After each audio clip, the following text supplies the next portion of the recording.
है good morning everyone, आप सभी का स्वागत है मेरे नए व्लॉग में 7 सिस्टर में। प्लीज़ इस चैनल को लाइक एंड सब्सक्राइब ज़रूर कर देना।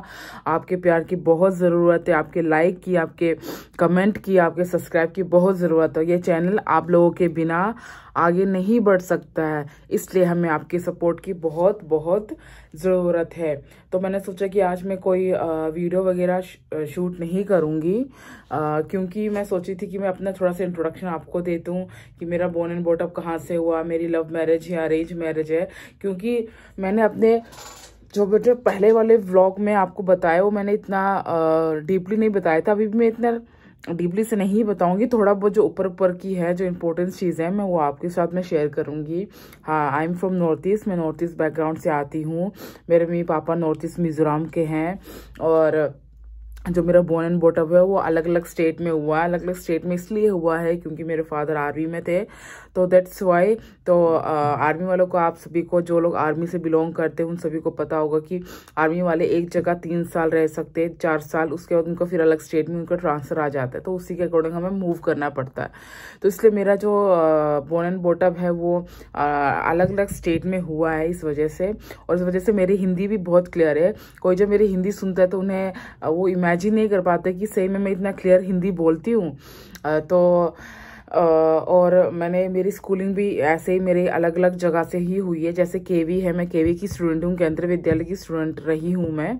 और जो केवी जो स्कूल है, जैसे आप सभी को पता होगा, वो specially army, CRPF, air force and in सब के लिए होता है। क्योंकि अलग अलग हर इंडिया के हर स्टेट में जो स्कूल है वो आपको केवी मिलेगा। केवी आपको लद्दाख में भी मिलेगा। केवी ऐसा रिमोट एरिया में भी होता है। Remote area in the sense जैसे जम्मू एंड कश्मीर, ऐसे एरिया में भी आपको मतलब केवी मिल जाएगा। केवी हर जगह, केवी का हर ब्रांच, हर मतलब इंडिया में जितने स्टेट है, हर स्टेट के छोटे छोटे शहरों में आपको केवी ज़रूर मिलेगा। तो इस वजह से, और जैसे कि अगर मैंने एक स्टेट में रही और मैं बीच में मेरे पापा का ट्रांसफ़र आ गया, मुझे वो छोड़ के मुझे दूसरी जगह जाना पड़ा, तो केवी की खासियत ये है कि जो कोर्स वहाँ पे चल रहा है, मतलब अगर मैं एग्जाम्पली मैं यूपी में हूँ, यूपी के किसी शहर में हूँ, वहाँ पे मेरा इंग्लिश में चैप्टर 7 चल रहा था, और मेरे पापा का ट्रांसफ़र आ गया, मुझे स्कूल छोड़ के जाना पड़ा। सपोज मैं आ गई आसाम, तो वहाँ पे भी इंग्लिश का चैप्टर 7 ही चल रहा होगा। मेरा सेम ही होता है, चाहे कहीं का स्टेट का केवी क्यों ना हो, हर जगह हम लोग का सिलेबस सेम होता है। तो ये बहुत अच्छी बात है केवी की।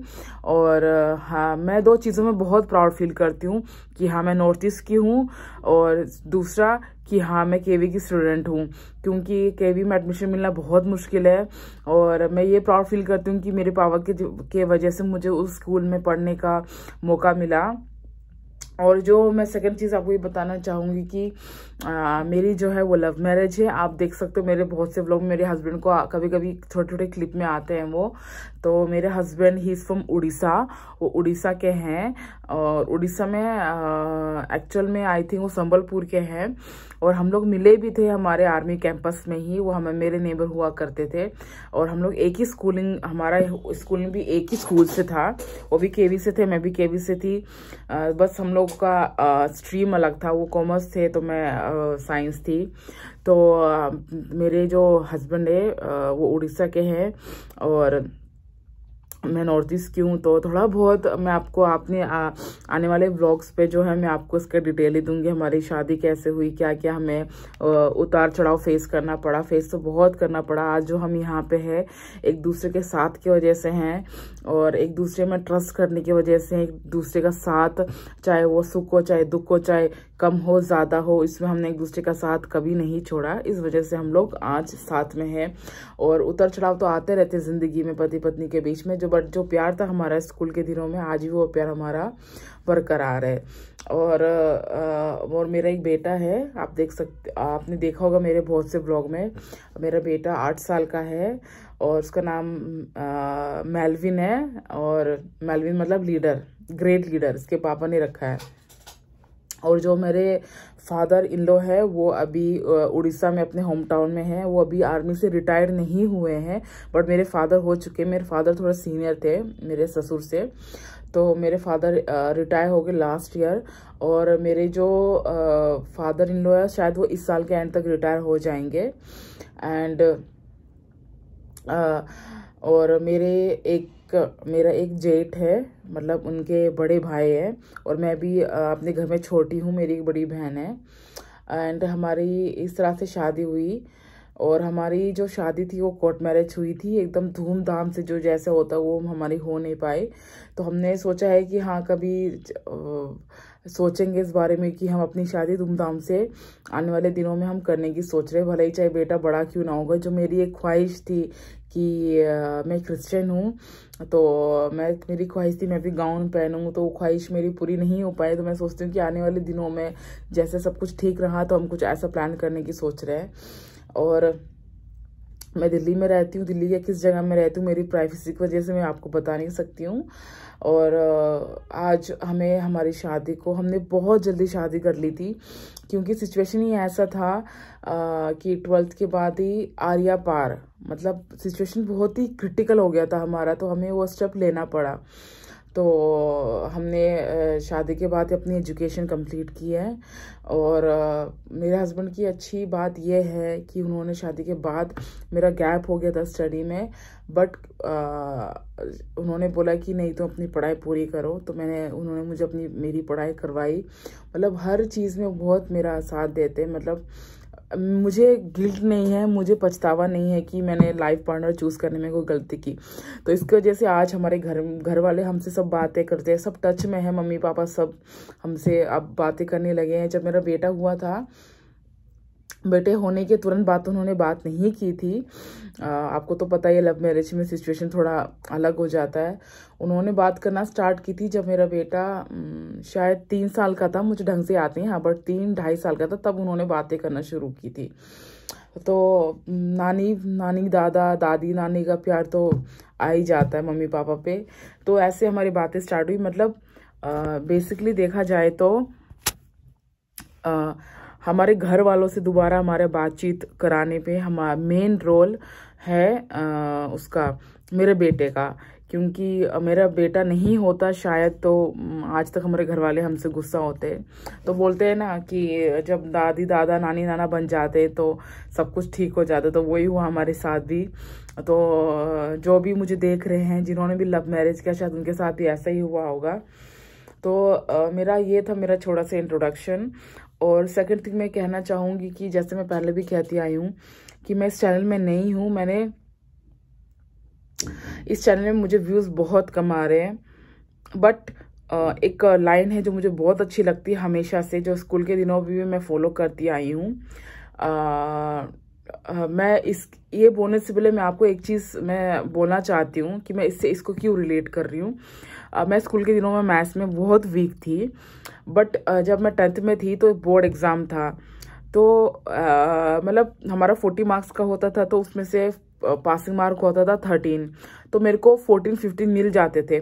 बट मेरे बाकी सब्जेक्ट में बहुत अच्छे मार्क्स आते थे, बट मैथ्स मेरे से नहीं होता था। साइंस में मैं 40 आउट ऑफ 35-36 लेके आ जाती थी, बट मैथ्स में मुझसे नहीं होता था। अब मेरे को डर कब लगा? तब लगा जब मैं 10th में आ गई और बोर्ड एग्ज़ाम थे उस साल। बहुत ज़्यादा था कि मैं इस बोर्ड एग्जाम को मैं क्रॉस करूंगी, मेरे को कॉन्फिडेंस है मैं सारे सब्जेक्ट में निकल जाऊंगी। और मैं मतलब एक ब्राइट स्टूडेंट में से ही हूँ, मैं अपनी जो सच्चाई है मैं आपको बता रही हूँ, बट मैथ्स की वजह से मैं हमेशा पीछे हो जाती थी। तो 10th में ऐसा हुआ कि मतलब मैंने बोला कि प्रैक्टिकल प्लस रिटर्न मिला के मुझे कम से कम 60 तो मुझे टच करना ही है, अगर अपना परसेंटेज मुझे इंक्रीज करना है। तो बहुत मतलब बोर्ड एग्जाम तो आपको पता है पूरे बुक्स आते हैं मैथ्स के, तो मेरे लिए बहुत ज़्यादा टफ पॉइंट था वो अब तक का मेरी लाइफ में, जो मेरा एक्सपीरियंस रहा है स्टडी को लेके। क्योंकि पूरा बुक बोर्ड एग्जाम में करना मतलब मैं इतनी वीक थी कि अगर कोई फॉर्मूला मुझे दे दिया जाए और कोई सम्स दे दिया जाए तो दूसरे तरीके से, तो मैं वो मुझसे भी नहीं होता था। मैं आपको लोगों को झूठ नहीं बोलूंगी, बट मैं कैसे तैसे लुढ़क के मैं मैथ्स में मेरा फेल तो नहीं होती थी, पासिंग मार्क्स तो थोड़ा ज़्यादा आ ही जाते थे। बट बोर्ड एग्जाम के टाइम में मुझे इतना डर लगा, तो मैंने एक बात सोची मन में अपने आप से कि जब तक मैं नहीं करूंगी तो ये चीज़ तो होगा नहीं, तो करना तो मुझे ही है, तो क्यों ना उस चीज़ को हम मेहनत करते हैं, हम शायद मैंने इतनी मेहनत की, अब की बार मैं इतनी करूँगी, इतना मेहनत करूँगी। जैसे कि आप एक लकड़ी को तोड़ो टूट जाएगी, दूसरे को, दोनों को जोड़ो, लकड़ी, सूखी लकड़ी को टूट जाएगी, तीसरे को जोड़ो टूट जाएगी। बट जब आप 5 लकड़ी 10 लकड़ी को एक साथ जोड़ के इसे ऐसे तोड़ने की कोशिश करोगे तो वो नहीं टूटता। तो वैसे ही है, मेरे मम्मी पापा बहुत सपोर्ट में थे मेरे, बहुत उन्होंने बोला कि नहीं तू मेहनत करोगी तो हो जाओगी। मेरे दीदी भी, मेरे पापा भी, उन्होंने बहुत मेरे लिए एक उस लकड़ी का काम किया उन्होंने मेरे जीवन पे, मुझे एकदम होल्ड करके रखा। तो मैंने बहुत मेहनत की थी 10th में, मैं इतनी मेहनत की थी मैंने कि मेरे को एक लाइन था, try try again till you success. तो कोशिश जब तक करते रहो जब तक आप सक्सेस नहीं होते हो। तो मैं दिन रात मैंने एक कर दिया, मैं रात को मैं रात के 8 बजे सो जाती थी, और मिड रात को, जहाँ तक मैंने उस टाइम सुना था कि जो तुम रात को पढ़ते हो तुम्हें याद रहता है, तो मैं रात को 1:30 2 बजे उठ के मैं मैथ्स पढ़ती थी, सुबह 7 बजे सो जाती थी, फिर मैं 9 बजे उठ के फिर मतलब बहुत ज़्यादा मेहनत की, इतनी मेहनत की थी कि मैं अपने हिंदी के एग्ज़ाम के दिन में, मैं बोर्ड एग्ज़ाम के हॉल के बाहर मेरे को मतलब चक्कर आ गया था और मैं वहाँ पे गिर पड़ी थी। मतलब मेरा इतना स्ट्रेस हो गया था पढ़ाई को लेके, और मैंने मेहनत भी बहुत की थी। और फाइनली जब रिजल्ट आया तो मैं बहुत ज़्यादा शॉक हो गई, क्योंकि मुझे प्रैक्टिकल प्लस रिटन मिला के मुझे टोटल 100 आउट ऑफ 70 मार्क्स आया था। तो मेरे को जो मेरे हाईएस्ट मार्क्स थे वो तो साइंस में 100 आउट ऑफ मेरे 94 मार्क्स है साइंस में। तो उस मार्क्स को लेकर मुझे इतनी ज़्यादा खुशी नहीं हुई जितना मेरे को मैथ्स के मार्क्स को लेकर खुशी हुई थी, क्योंकि मैंने अपना उसमें 100 किया, मैंने 1000% अपने दिया था। तो वो ये, जब हम मेहनत करते हैं तो रंग लाते चीज़ें, हमें छोटी छोटी चीज़ों से डीमोटिवेट नहीं होना है। मैंने तो सोचा है कि चाहे मेरे चैनल में 1 व्यू आए 2 व्यू आए, मेरे लिए बहुत बड़ी बात है, कम से कम आ तो रहा है। किसी ना किसी दिन ये व्यूज़ 1000 में जाएंगे, 1000 से लाखों में, लाखों से मिलियन में। तो मुझे पता है मेरा भी दिन आएगा, आप सब लोग मुझे बहुत प्यार करोगे, और आप सबके सपोर्ट की बहुत ज़रूरत है। सो प्लीज़ मेरे चैनल को आप लाइक एंड सब्सक्राइब करना। आपके प्यार के बिना, मैं बार बार कहती हूँ, मुझे वो सीढ़ी मैं नहीं चढ़ सकती हूँ। मैं अपना पूरा 100% दे रही हूँ, प्लीज़ आप लोग भी अपना 100% देना।